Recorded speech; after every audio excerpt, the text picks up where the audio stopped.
বন্ধুরা, আমি এসেছি একটি ঐতিহাসিক বলুন বা একটা অত্যাশ্চর্য জায়গা বলুন, যেটাই হবে।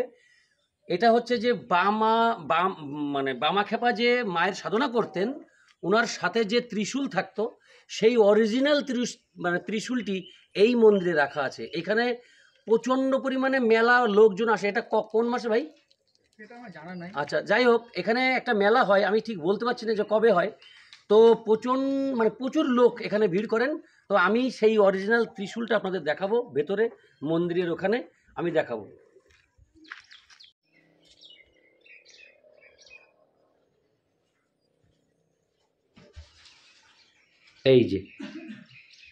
এই হচ্ছে সেই ত্রিশূল, যেটা অরিজিনাল ত্রিশূল, যেটি নিয়ে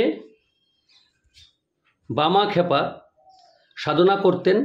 সেই ত্রিশূলটি আপনাদের দেখাচ্ছি, আপনাদের দেখে ভালো লাগবে।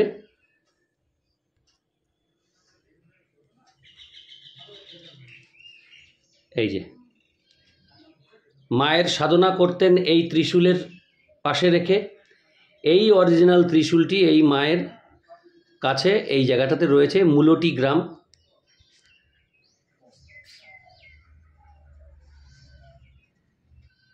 এখানে প্রচুর মেলা হয়, প্রচুর লোক আসেন।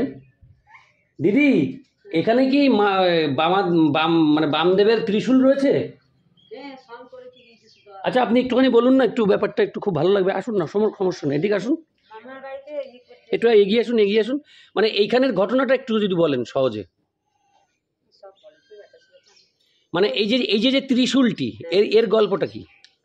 এখানে ভোগ রান্না করতে এসেছিল। আচ্ছা, মামার বাড়ি। হ্যাঁ, দিয়ে ভোগ দেখতো, বলছে পুড়িয়ে যেত, গাছে মগ্ন হয়ে যেত। আচ্ছা, গাছে হ্যাঁ। তা এটা কি অরিজিনাল ত্রিশূল? হ্যাঁ, এখানে ত্রিশূল আর শঙ্খ রেখে দিয়েছে। শঙ্কর ত্রিশূল এখানে রেখে গেছিলেন? সেই শঙ্কটা রয়েছে তো ওখানে? আছে? আচ্ছা, দেখি শঙ্কটা একবার একটু দেখাই। ও, বাক্সতে ভরা আছে। আচ্ছা, যাই হোক, তাহলে দেখাতে পারলাম না। বাক্সতে ভরা আছে।